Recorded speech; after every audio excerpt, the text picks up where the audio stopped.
The category is What the Trans, darling?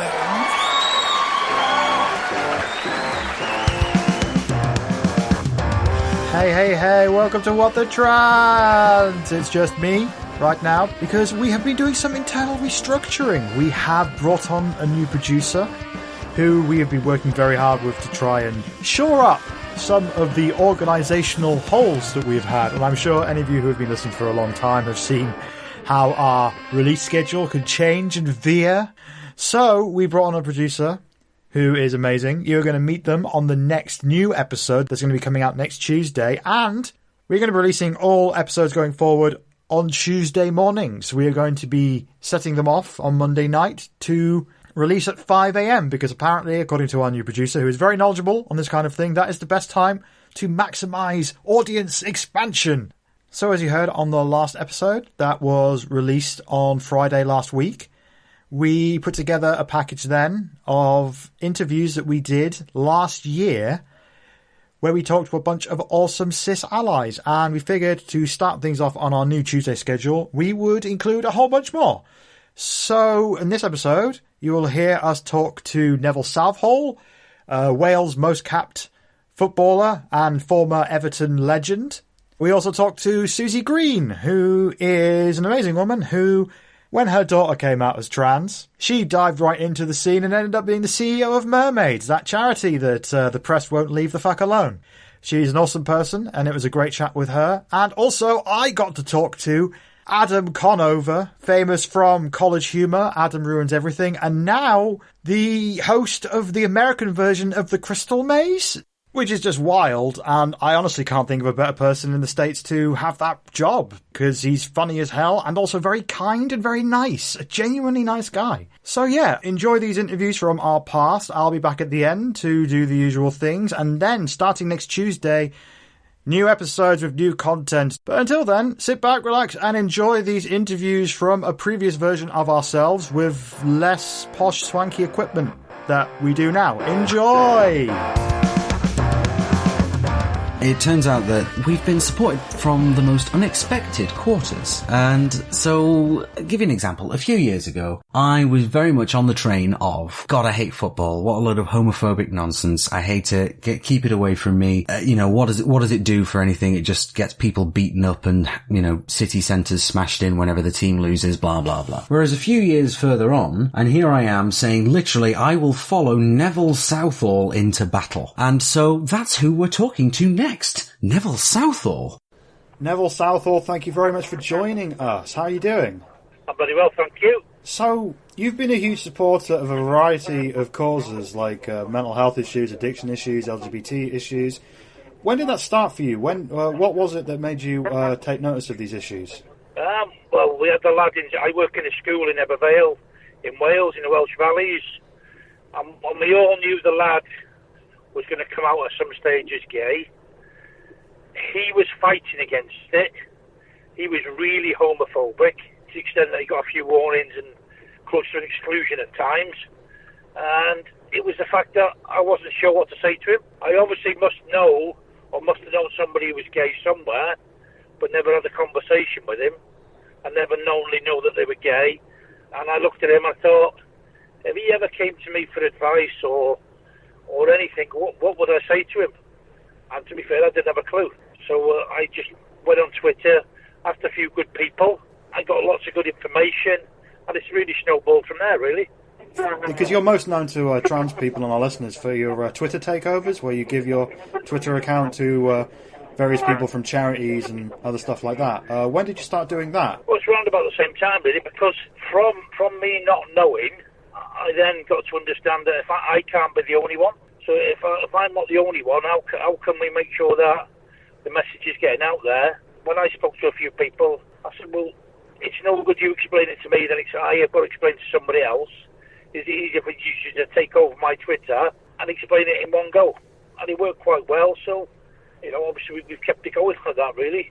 When it came to specifically trans issues, could you tell us about how you first became aware of those and what was it that gave you an interest in that? It was because the LGBT community have been really good with me, and I started looking, I thought, there's a lot of acronyms, and there's things and I don't understand them all. I used to tweet people and say, right, what does that mean? What does this mean? What does that mean? And the majority one I got and I could understand, and I came across one which was bi AF, and me being stupid, I had no idea. So I tweeted, I said, look, can you please tell me what bi AF means? And she put, yeah, bi as fuck. And I thought, right, okay. Fair enough. So, that's how naive I was. So from there, I got to talk to a few trans people, which are still in contact now, and asked them about them. And asked them how it sort of worked, what were the feelings, and I asked them some I think they're quite personal questions who were quite happy to answer. And I got a bit more of an understanding of how they think and, how they feel and what it means to them to finally be the person they can be. And I don't think anybody's got a right to take that away from anybody. This is a lovely, lovely person getting abuse for somebody for being something she actually wants to be, or he actually wants to be, and he or she is. So, to me it was a bit like people wanted to keep him in prison because they were scared of letting them out, so they can never be who they were or what they were. And I found that, if I'm honest, absolutely disgusting. And then from there, really, I thought, this is just really mass bullying. And it's mass bullying by people who were even more ignorant than I was. And that's why I found it really difficult. And that's why, the more and more conversations I've had with trans people, they've come on my Twitter, done stuff. When I played football, if you'd have told me there was a trans person in the room, I wouldn't have a clue what you're on about. I wouldn't have had a clue. But, after a bit of time, you become less ignorant, and then you realise that people should be who they really are. Because if they can't be, they'll never ever reach any sort of potential that they've got. And I always found, even in sport, if you try and pigeonhole people into something they're not, it never works. So let people be free. That's wonderful, and thanks for your unwavering support. I also find it incredible, that there's a bunch of people that are so worried about trans people that it basically it's hounding people. Now, if it was a race issue, then they'd have been kicked out long ago. Because it's a trans issue, and with the likes of Sharon Davis and people like that now coming out on the favour of them saying testosterone makes a woman, well, I don't think it does. And I'm really glad that this conversation started, because I think eventually we will get to, I know it's sort of a horrible position for trans people to be in at the moment, but I'm looking at the athletes especially, and it will come down to a final decision on what a man and what a woman is. And I think that's a conversation that needs starting, but it should have been started years ago. And I think if we're going to be fair to everybody, then if all of my experts tell me that, trans women are women, then trans women are women. There's no way around it. They are women. I do think there is problems along the way. If you've got especially younger ones who are trying to compete with football or cricket or rugby, then the conversation needs to start somewhere. And I think to start the conversation, they haven't done it the right way, because they've absolutely ruined somebody's career by not letting them do the thing that they love to do and what they're good at. And let's be honest, you can't help what you're born with. Too much testosterone, too much estrogen, I don't know. What's going to be next? Are your feet too big to be a swimmer? I don't know. Are your arms too big to be a weightlifter? So I think the conversation needs to happen, and I think there's a lot of positives in it for trans people at the moment, but even though it doesn't appear obvious. Cool. You mentioned Sharon Davis there, and there's also been Paula Radcliffe and Dame Kelly Holmes and others who have come out against trans people competing in the gender that I would argue is appropriate. Why do you think that is? Why do you think it's happening now? Well, I think there's always surges, and there's obviously circles where people get in. See, for me, I think trans people have not been as political as maybe they should have been. But on the flip side of that, I think because trans people have just wanted to live their lives as they want to live, which is a normal thing to do. So I think if we could turn it into a really political thing and get strength with the trans people, I think you'll have a lot more power. At the moment, I think the power's with what I call white working or white middle-aged women who are of a certain class, who are really scared of trans women coming into toilets and taking over women's spaces because they don't see the same things. And I often wonder, if any of them people had a trans child, what difference would that make? And I think you would never go against your own child. and I do think it's just for me, it's a political thing at the moment. You know, we can all say nice things about nice people. You know, trans is an issue that divides people. I'm not quite sure why, because, you know, let's be honest, it's just live and let live, isn't it? We fought wars to our freedom, and at the moment, that freedom has been eroded. And I think that's a bad step, and it's a step backwards. And it's easy for a sports person to identify nice things to talk about and come on the right side of things. I really, really wonder whether that is the real feeling, because I'm not sure it always is. I'm sure it's a good political thing to say, to keep yourself to work with the BBC, to keep yourself to work with certain other people, to have no issues that people can pull you up on. And I'm thinking, to me, it's better to back your own judgment and stand alone if you need to, than go with a group of people who you don't agree with and just there for some other reason. And I think I've always been able to take an enormous amount of abuse purely because the position I played demanded it, and the sport I played demanded it. So I don't mind getting abuse. In fact, I quite like it at times. But I've never had so much abuse in my life when I say stuff about trans people. So I must admit, and I must admit to this, is that sometimes when I'm pissed off, I will put something on about supporting trans people just to fucking annoy the other people. Because I know it upsets them. And I'm thinking, well, fuck them, I've had a bad day, fuck them, they can have the same day. So I must admit, I do it sometimes. Same as I know I get abused for sex workers. So I think every now and again, I do get lots of grief, but I do try and give a little bit back. I have tried to explain things to people, but they just then accuse me of wanting men to rape women in toilets. And I have to say, they seem obsessed with toilets. I have no idea why, because whenever I've walked into a woman's toilet or a unisex toilet, they've got doors on. They've got cubicles. So I don't know whether they expected somebody to rush in and show somebody a penis and then they all fight in the cubicles. Because that ain't going to happen. The world's not like that. Their world and their idea of the world is totally different to what happens. And they're the worst kind of people in my eyes, because they're all like Nigel Farage. They're all about dividing people and upsetting people. And I think if my daughter was trans, if my son was trans, wouldn't it still be my son or daughter? Wouldn't it still be the person I love? I mean, from my perspective, as a trans person, I've been political for as long as I've been out, and that's very much the case. I think the major thing is that people have started to take notice of that. Like, when you say trans people weren't always political, I don't think that was the case. Trans people have been, in this country, we can trace back trans activism as far back as the 1950s and maybe even earlier, starting in the late 1800s. I think the thing now is, I guess after gay marriage got put through, papers maybe needed to sell more copies or something? Yeah, maybe, and I also think I never heard of any trans person when I played football, and I did that for 30 years. So what I'm saying by being political is to align yourself with people who are good allies, align yourself with politicians who will fight for you. And I don't see tons and tons of politicians fighting for trans people.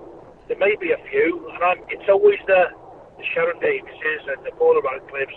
It's always, they can command better media coverage, and I think the media coverage will swing people. And I think maybe getting the message out there, you've always fought, but I don't think you fought as a group. No, it was a lot harder before the internet became a thing, because there's not that many of us. They say that 0.6% of the population are trans, which means that in many towns there would be one trans person, maybe two. So it was very, very hard to network. I mean, you can trace, like, trans rights movement really started to kick up a gear in the mid-90s when the internet happened. Talking to all the trans people, that's something that's regularly come up. I wanted to ask, basically, as your position as a sportsman, it's really good to hear you take on the subject of trans athletes and trans people getting into sport, because that's something that our listeners have been very concerned about. I've heard stories from some of our listeners where they've actually just dropped out of sports entirely because they're terrified of someone turning up and shouting at them saying they shouldn't be there. Yeah, but listen, we had that with, when I first got in football, we had that with black players, and now look at the England squad. Yeah. Things evolve. Today's trans person who gets abuse and stick are basically well, it sounds terrible, they are a trailblazer for the next one, for the next one after that, and the one after that. So while they go and play football or any type of sport, don't see yourself as an individual, because you're not. Because on the back of your shoulders, you are carrying the next generation of trans people. So whatever your shit you're going to go through, you're going to go through it, but you're going to make it that much easier for the next person. And the governing bodies have got a lot of work to do, because eventually there'll be the first gay footballer, and then after that, well, however long it takes, there will be the first gay trans player. Now, that's why I think we need to have the conversation, because I think there's an insurance thing as well around it, because there will be young kids we're talking about now who are 16 or 15 and trans and are wanting to play sport and being cast aside because no one knows what team to put them in. You can't put them in the boys' team, so you can't put them in the girls' team either, so they have a real problem with certain people. Now, that needs to be sorted out. And what's happening is the governing bodies, and again, so antiquated, most of them, is that they've pushed it to the back burner, because when their time comes, they can walk away and not deal with it. So what we really need to have is politicians in this country going, whoa, this is enough now. We're grown-ups. Let's have a grown-up conversation. What is a man? What is a woman? And let's just settle it once and for all, because it's going to take, I think, probably close on 10 years, because there'll be challenges through the courts, both ways. But we have to start the conversation somewhere. And while trans people won't like Sharon Davis, I don't particularly like what she said, or Paula Radcliffe, or anybody else. But I think because the conversation started, then it needs to be carried on. And they need to be told in no uncertain terms that trans women are women. And here is the definite, 100%, bang on the head, proof. You cannot refute this, and then things will get easier. Again, it's going to be horrible at times, and it's going to be bad, and it's going to be fun at times, and it's going to be optimistic, and it's going to be pessimistic. But eventually, I think trans people will come through it. Oh, sweet. Neville, where can people find your work? Where can people find you online? Online, I only Twitter, and that's in my name. Cool, we can provide a link to it in the description of the episode. Yeah. Neville Southall, thank you very much for joining us on the show. Thank you very much, it's been an absolute pleasure. So, the thing that I took away from that when I listened to that, and I think we do kind of have to apologise for the audio quality of that, but we were literally doing it over the phone. So we just kind of had to roll with the punches, unfortunately, but... Yeah, Neville was driving around Wales as he was doing it, so... But, like, that's how busy the man is with what he does. Like, he gives his time to lots of, like, youth charities and stuff. He's worked in, like, I think they used to be called reform schools. I'm not sure if they've got a more up-to-date title now, but he's always worked with, like, kids ever since he stopped playing football. Mm-hmm. He's just a solid guy. And absolutely. I love talking to him because, one thing, when I told my dad that I was interviewing him, he was very excited. Like, he's a Newcastle fan, so, you know, he was never on the Everton trainer. For people who don't know, Neville Southall played for Wales internationally in the goal and played for Everton for like 15 odd years. He's a legend in Liverpool. He's a legend in Wales. He's probably in some ways the most famous person we've had on the show. Probably. But in a very, very niche way. Well, I mean, you say niche, but it's more like actually they probably do outnumber us. You know, people who have heard of Neville Southall and tracked his career and the teams that he's played for and stuff. Those people, there are more of them. There's loads of them, frankly, you know. But the thing that struck me about this interview was, what a guy, right? And so there were times when the terminology that he used was not what we would use, but then we, you know, it's not like we send people a glossary before we talk to them kind of thing. But talk about your heart being in the right place, though, and the realization that he came to, that he spoke of quite early on in the interview about like, well, you know, if one of the people that I'm supporting, if they came to me to ask for advice, what would I say? And I don't know. And so he went to find out. And that is incredible. And it's just such a straightforward, understandable, everyday motivation. But that's where so many people who are in support of us are taking it from that kind of, either from knowing somebody personally or from that kind of intellectual exercise of, well, I need to know about this stuff because if I don't, I'm not doing my job properly. And so I am genuinely impressed by Neville Southall as a person. I really am. Neville, buddy, if you're listening, thanks. Like, absolute legend.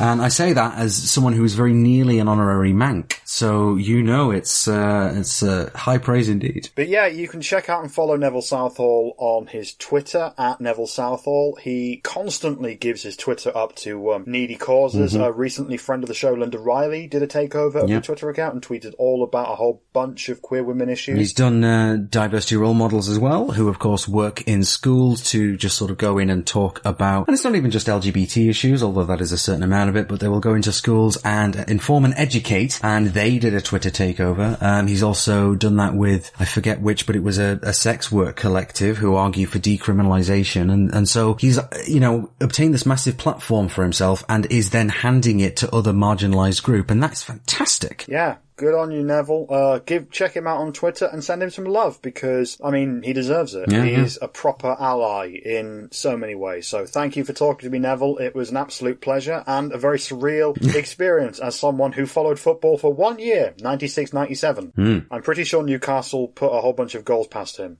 Sorry about that, Neville. My dad's a Newcastle fan. I had to do the Newcastle thing for a year. You know how it is. I'm familiar with how it is. Well, so let's move on then. One thing that pops up quite frequently in all of these interviews that we've done, and when I, go out and do my volunteering / campaigning-y flavoured stuff that I do, is a lot of cis people who are in support of trans people are doing so because a friend or a family member or whatever has transitioned. So some of them are in broad support and, we'll post about it on Twitter and whatever else. But then some of them kind of go one step beyond that and make it something else, make it a huge part of their life and do tremendous work while doing so. So one of these people is, of course, Susie Green, who is the chief exec of the charity Mermaids, who I managed to catch up with a couple of weeks ago. So let's play the tape. I could play the MP3. Well, just play just put it on, will you? All right. So, firstly, thank you very much for agreeing to talk to us. Firstly, can you tell us a little bit about who you are and what brings you here?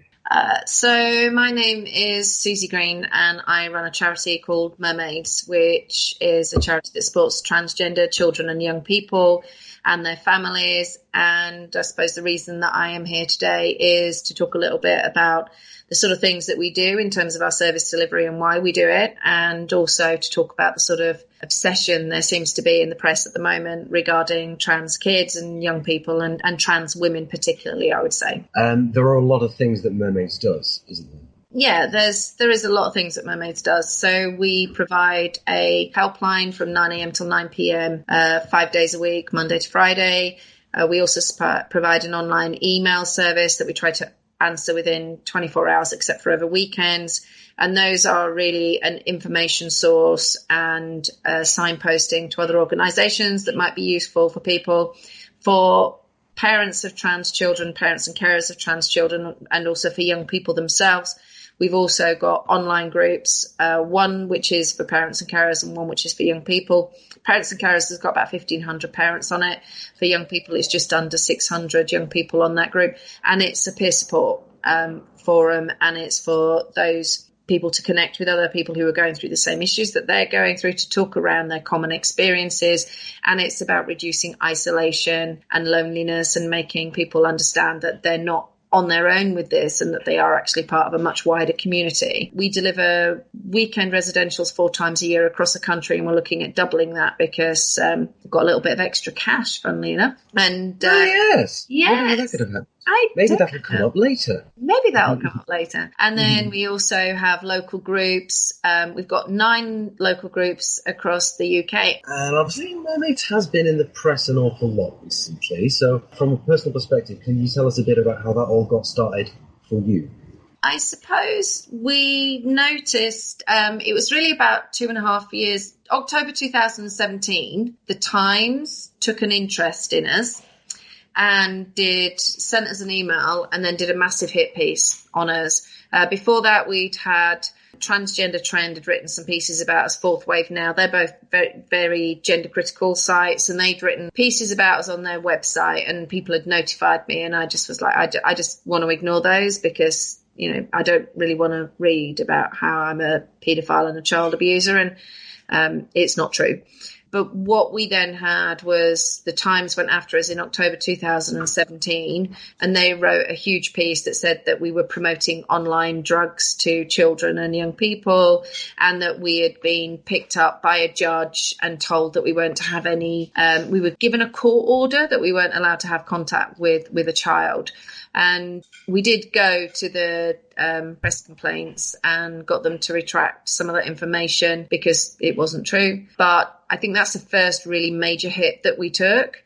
But to be fair, we're almost used to getting the weekly Times emails on a Thursday or Friday afternoon for the consequent hit piece that comes out on either the Saturday or the Sunday, in either the Times or the Sunday Times. The Daily Mail has sort of pitched in, but then at the same time, we've got a really good relationship with some of the journalists at the female part of the Daily Mail, and the Sunday Mail has got a very much an anti-trans stance. So we're regularly featured as being this controversial charity that transes children. But I think the context of all of this has been so vastly misrepresented in the press that it loses the essence of what we do, which is to support families and young people.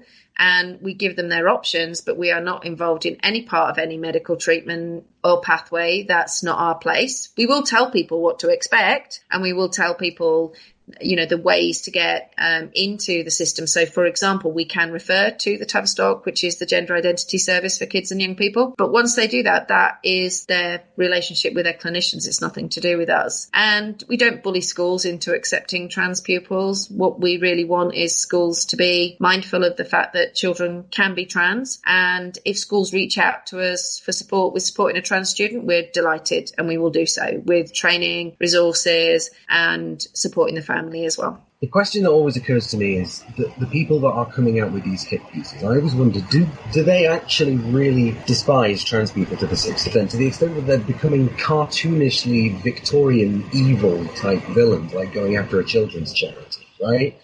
Do they actually hate us to that extent, or are they just hacks within this kind of newspaper system? And which is worse? I think that there's a little bit there that it's clickbait.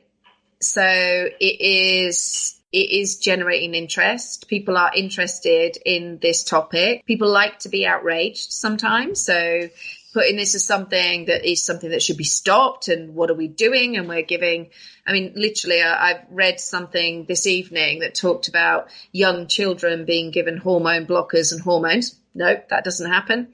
And young children having bits lopped off. No, that doesn't happen. And all of that put in the context of we should be looking after the children. That seems to be a common call. I think this is money based. I think there are people who are genuinely gender critical that will look at trans women and say trans women don't exist, that, regardless, and it is trans women that seem to get it. Trans men seem to be forgotten in all of this. And there seems to be this outrage that somebody can present themselves as something that is different to their gender assigned at birth. And I just think it's like this biological essentialism that you're either male or you're female and there's nothing else. And none of that, it actually fits with what nature gives us and who we are. And the only person that can say who they are is that person. But there seems to be a refusal to acknowledge that people have the right to say who they are. And whether or not it's hacks, do they disagree? I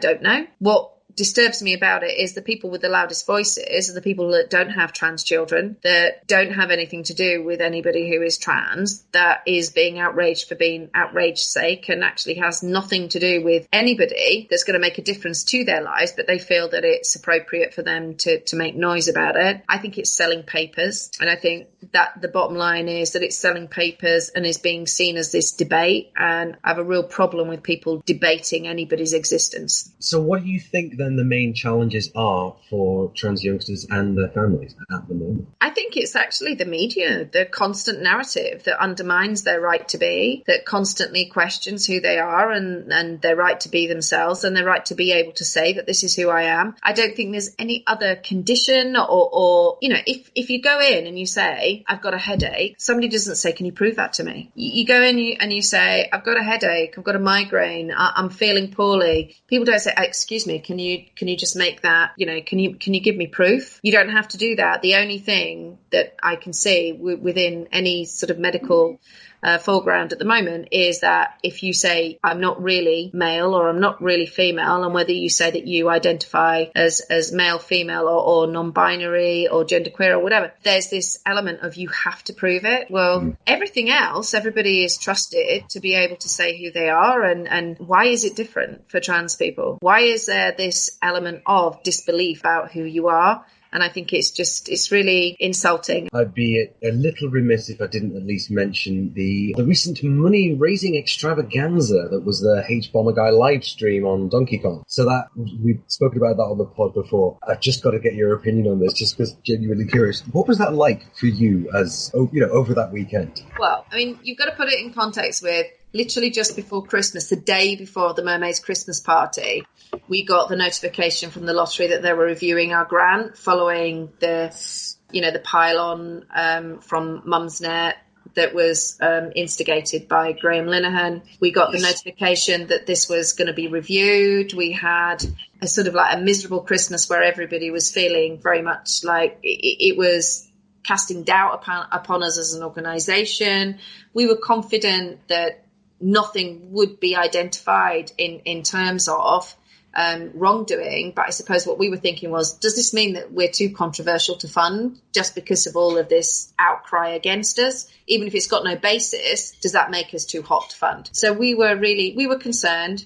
We talked to the lottery. We were very transparent and open. They were really good about letting us know the things that had been said and what they wanted us to respond to in answer to all of those questions raised. So really, we were sort of on the back foot, really, and waiting for a response. And I was trying to keep my staff team up by saying it doesn't matter whether we get the lottery money or not, because whatever we do, we'll still deliver what we're going to deliver, but we'll just do it in a smaller way over a longer time, because what we are delivering is what our families and our young people need, which is more face-to-face contact. And it wouldn't affect our day-to-day existence and the people that we were supporting as we were. It was just an additional project that would bring so much benefit to so many families across the UK. So on the 18th of January, one of my volunteers said, have you seen this online stream? And I was, no. Sent me the link to it, went and had a look, and there's H-Bomber, and it's at £4,000. I'm like, I didn't even know this was on. And I then went and found the YouTube video, which was hilarious, but I can't really talk about,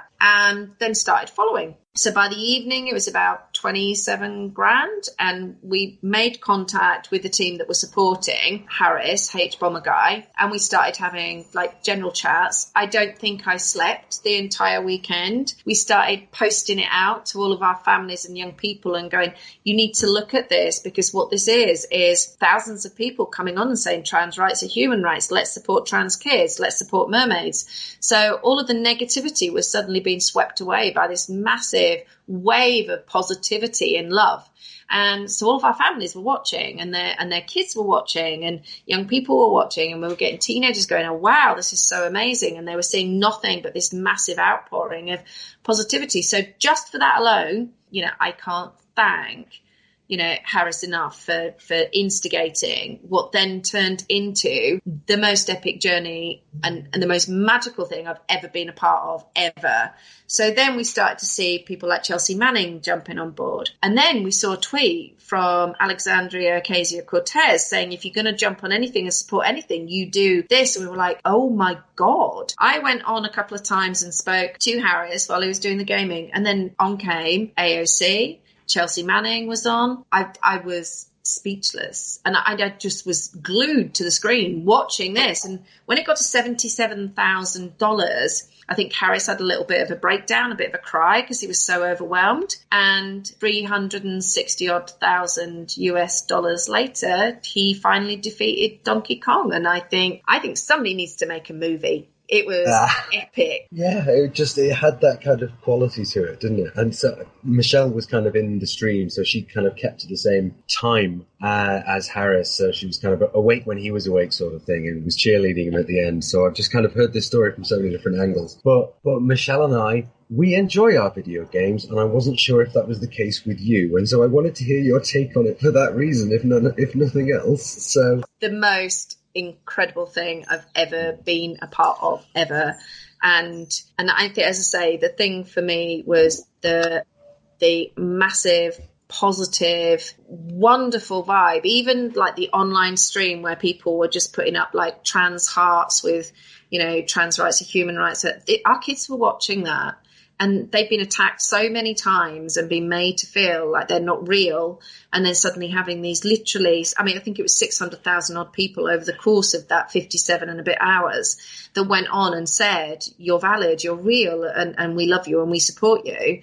It was, I honestly, I just remember sitting up in my bed at like 4 o'clock in the morning, listening to all of these young people as well, and trans people coming on and talking a little bit about their experience. And I was like, this has never happened before. I don't know. This is a moment. Yeah, this is a moment. And I was a bit the same. I slept when Harris slept, and I was awake as much, and I was absolutely addicted to it. And at the end of it, it was like, well, okay, so he's raised like half of what the big lottery fund money would be. So no matter what happens, we can do this. And not only has he done that, but it is the most incredible weekend of my life, and for all of our families and kids as well. And then the lottery gave us the money anyway. Woo! Yay! It's just a win all round, isn't it? Yeah. And yeah. It was kind of about time, really.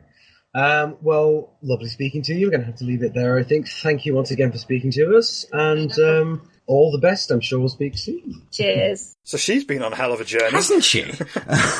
No, I know. And so I've met Susie Green a few times now, and so it was just really strange. Like, hi, here you are on Skype. I actually just waved at my laptop then as if I was talking to somebody on Skype. I do that all the time to you. I'm always like... Even though you never have the camera on. Although I'm glad we don't have the camera on right now because it is really hot in this room, so I am basically naked. I haven't showered in 2 days, so I'm very glad the camera's not on. God, we are professionals, you and I, aren't we? Just telling everybody how we roll in the studio. Anyway, so Susie Green, absolute legend, and has put up with so much and yet will not stop, because the right thing to do is to carry on and to support the trans community.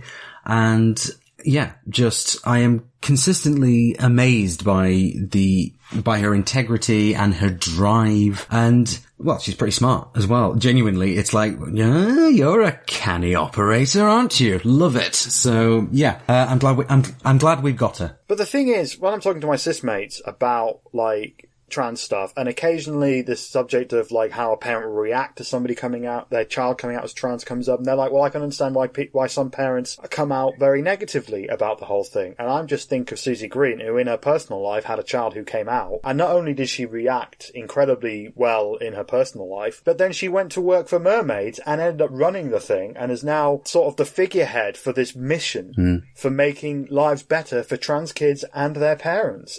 She's incredible. Mm-hmm. Yeah, I know, right?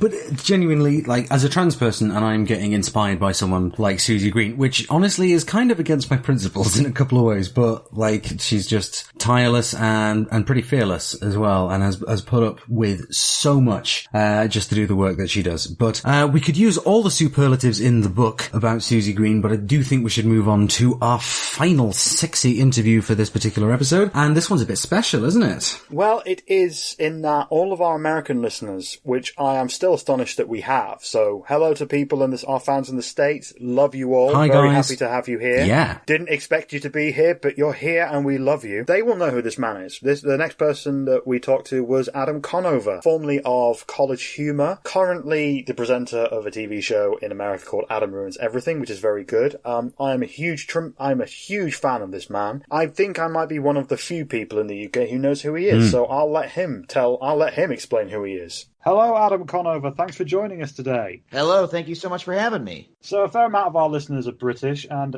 probably have no idea who you are, which is a crime. So can you help us address that and tell us about yourself? Sure. I'm an American comedian. I do a show called Adam Ruins Everything on a cable network here called True TV. Our episodes are also available on YouTube. We have segments on YouTube, and we have episodes on Netflix, although unfortunately only United States Netflix because of some irritating legal issues that are above my pay grade. VPN. Yeah, there you go. I won't tell you what to do and what not to do, but I'm always happy when people are able to see the show through whatever means they find appropriate.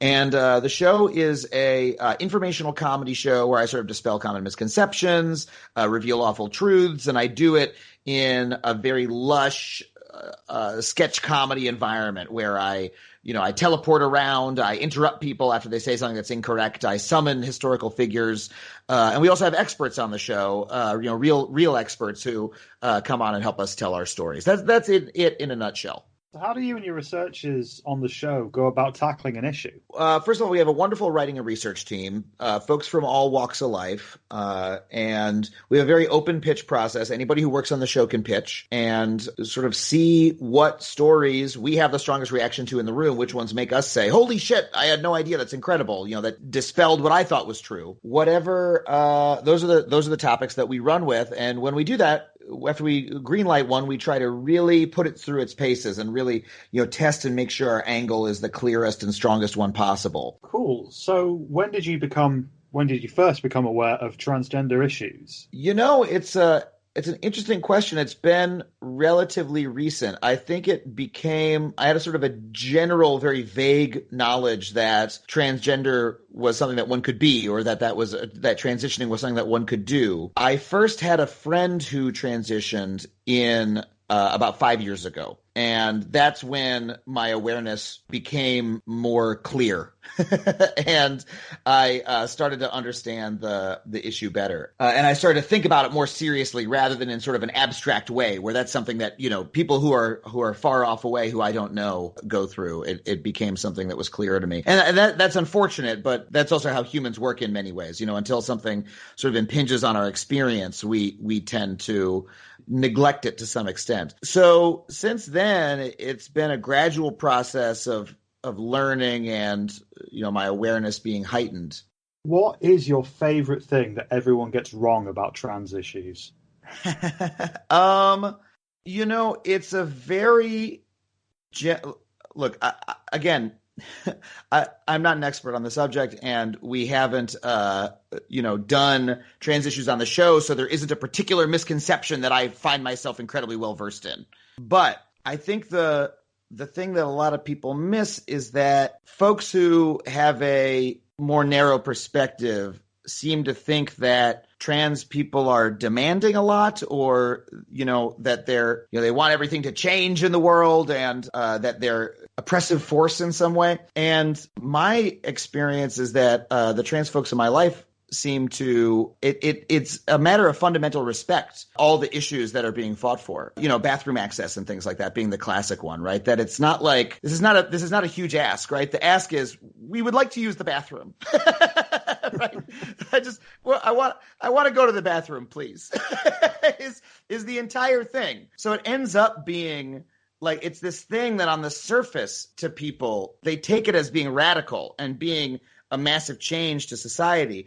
But then when you look at the request that's being made and the amount of good that is done by fulfilling it, right? By allowing folks to use the bathroom, or by allowing folks to, live with the identity that suits them and to be treated with, that level of respect. The mental health benefits that brings, the physical health benefits that brings, the social benefits that brings. It's so enormous for such a small thing to give. I find that sort of staggering. And it is similar to gay marriage in a way where the biggest argument against prohibiting gay marriage ends up being, why not? Like, what's the big fucking deal, right? Why not let the people get married? What is your worst case scenario here? Why do you support trans rights?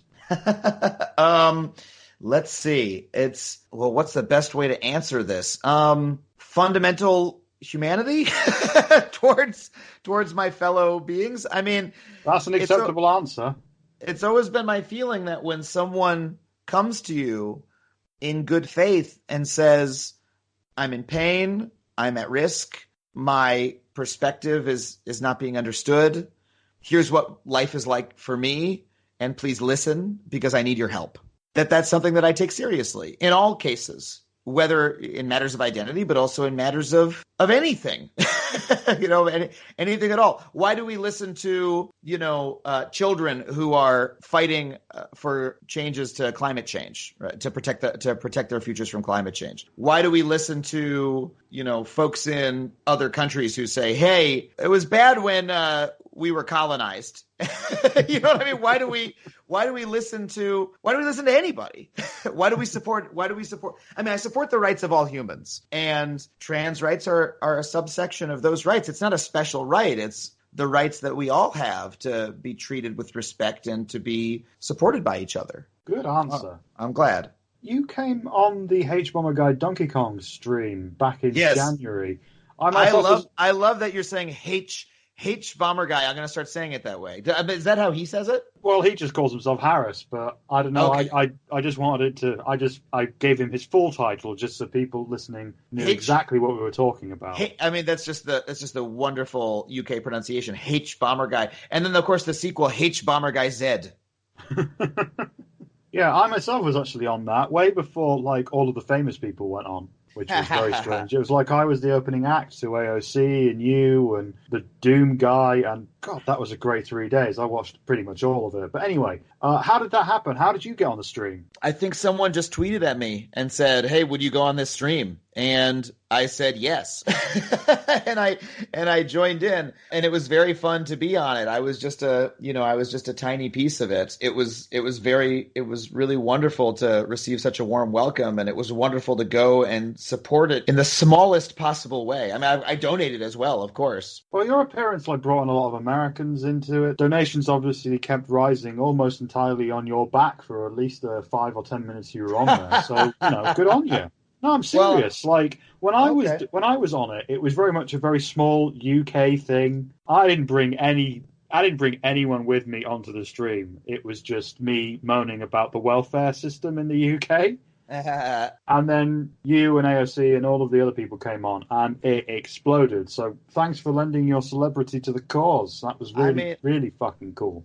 I was very happy to, but I was on there far after AOC was, and it's very funny for me to be mentioned in the same breath as a woman who's a sitting U.S. Congresswoman and has God knows how many Twitter followers. So I would have to credit her with the Big Bang moment. But I was it was really wonderful to go be a part of it. And, I also was recently on the folks at Waypoint, which is a really wonderful gaming site, had their own stream to support Trans Lifeline, which is a trans hotline here in the U.S., and raised $200,000, I believe. And I happened to be in New York while they were doing it, and I dropped by. And it's just such a wonderful feeling to be involved in a community event like that. When it comes to recent developments in the US in regards to trans issues, like the trans military ban, the upcoming Supreme Court cases, the Equality Act, is that like a backlash, do you think, or is there something deeper going on? What's your take on the situation? It's certainly a backlash.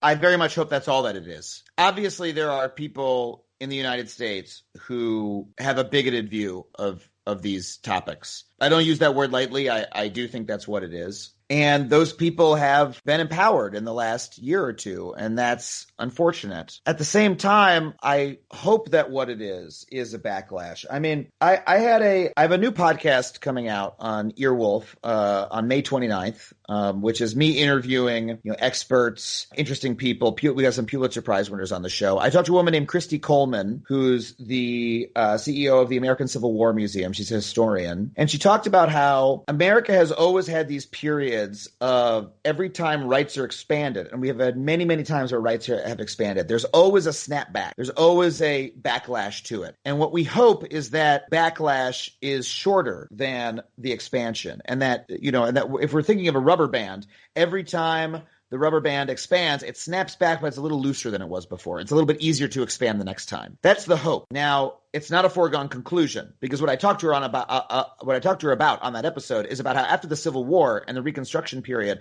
when there were incredible advancements in the rights for Black Americans, white supremacy regained power throughout much of the United States, and those rights were then squelched for the next 50 years. And so we backslid in a horrific way. So we have to hope that's not what's happening now. And we have to fight to make sure that that's not what's happening now. But there are people who are fighting very strongly to make sure that that's not what's going to happen. Also on that podcast, I talked to a woman named Bryn Tannehill. Are you familiar with her? Oh, yeah, she's great. She's very wonderful. I found her she wrote an op-ed in the New York Times that was about, my military career was ended by Trump's trans military ban. And she wrote very honestly about that. And I thought, man, this is the perspective you don't hear. This is, everyone is talking about this issue. Who is talking to the actual soldiers? She came on the show. She came on our podcast. We've been banking episodes. So, in anticipation of release. So this is going to come out sometime in June, probably. It's a very intense story. She has been in the military for years. She's a pilot, and she can no longer serve in the military because of the ban. But she is also someone who was in the military and was specifically trying within the military to increase participation for trans service members. She collected research. She wrote position papers. She was part of a group of active duty soldiers from various branches who were advocating for this issue and who got it all the way to the top of the military and was able to change policy from the inside by doing it properly, by making their case to the leadership of the United States military, an extremely conservative organization, and they got them to change the policy. Now, Trump comes in, the policy changed back. But she hasn't gone anywhere. She's not actively in the military right now, but she's still working in national security more broadly. She still works for, what you would call part of our national security apparatus. She's still vocal about these issues, and so is everyone else. And so are all the forces that caused that change to happen in the first place. Those people haven't been thrown in prison. They haven't all, been put to death. They're still in America. So that change can continue and it can be followed up on. We can help make sure it's not, I think we have a choice right now. We have a choice between 1 step forward, 2 steps back, or 2 steps forward, 1 step back. I feel confident that we have the will and the power to make sure that it's the latter. As a sort of comedy debunker, do you have any advice for trans people when it comes to debunking the transphobic shite that is out there? It's a very good question.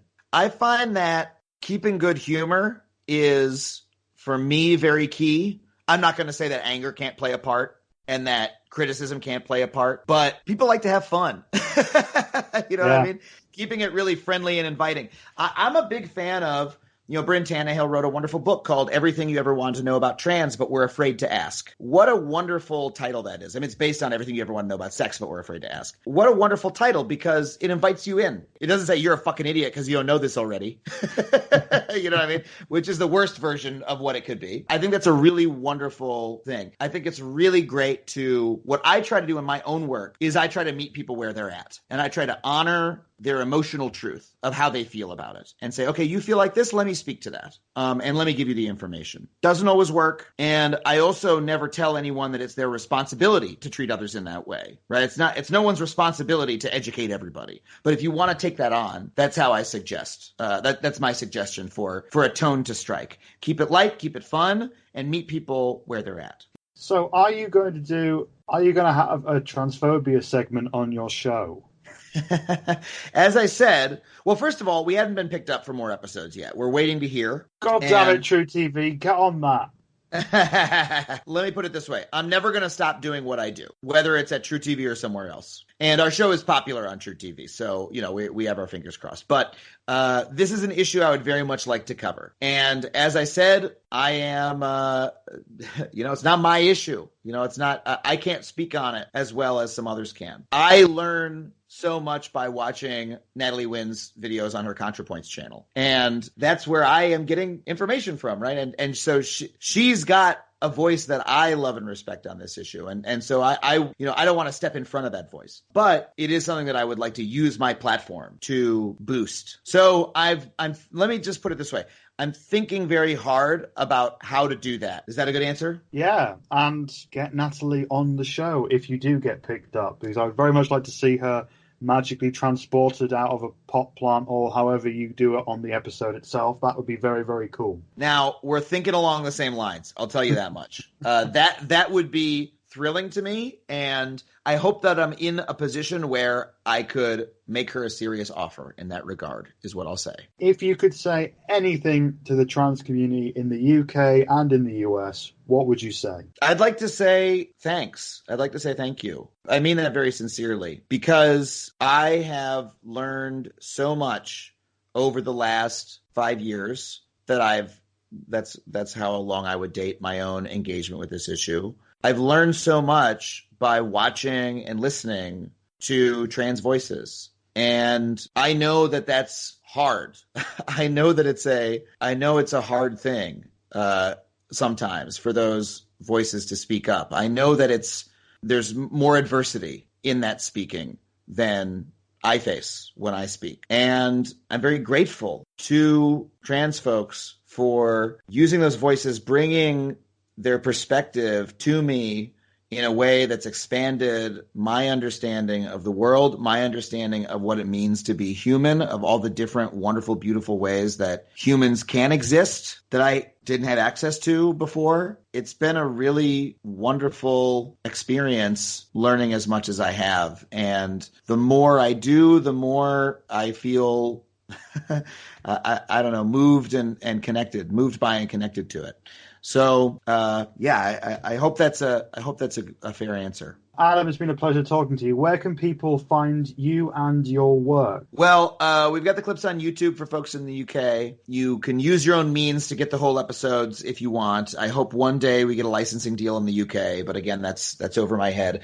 So I'll say for now, please check out my new podcast, Factually. It launches on May 29th. You can get it wherever you get your podcasts. And it's a comedy interview show where I talk to, again, experts, Pulitzer Prize winners, academics, about the incredible things that they know that, you listening might not know. And the interview that I do with Bryn is one of the first ones, and it's one of the ones that I'm proudest of, and it should be out sometime in June. So I really hope that folks check it out. You can follow me on Twitter at Adam Conover, and on Twitch, also under the username Adam Conover, where I stream all sorts of games on a totally irregular schedule, but I stream there. We have a really wonderful little community. It's really well moderated, so no transphobia or other shitty speech allowed in there.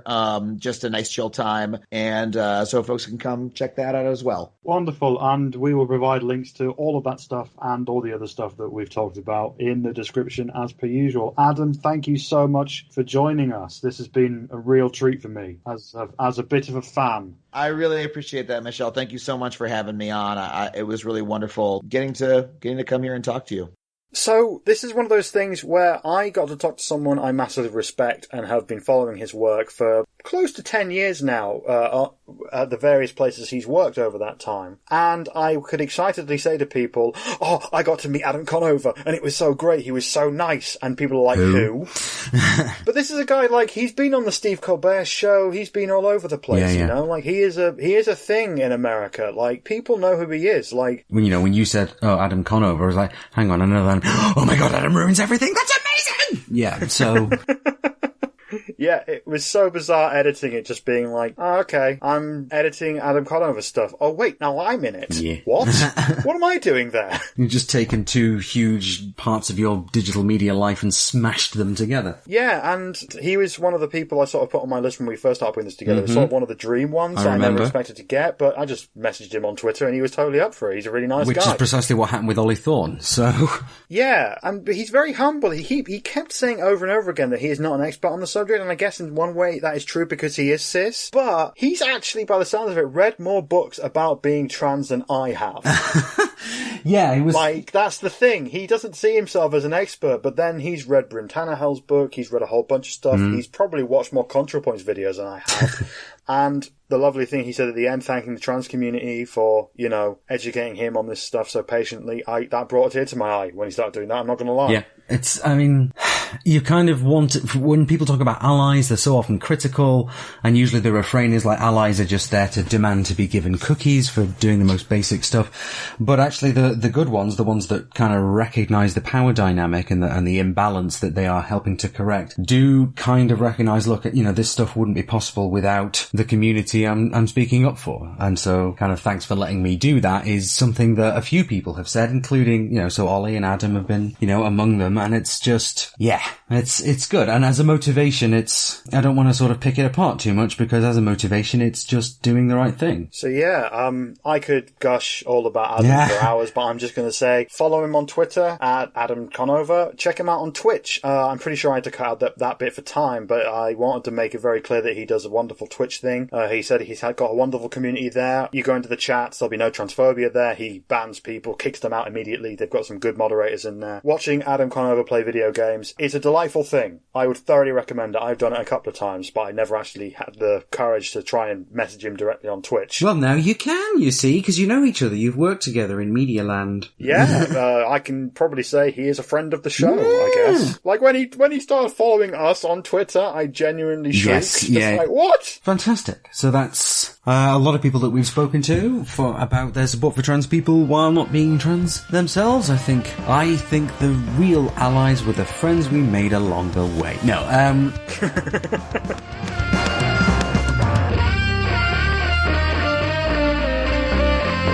Oh, it really was a wild ride, Ashley, from the past. It really, really was.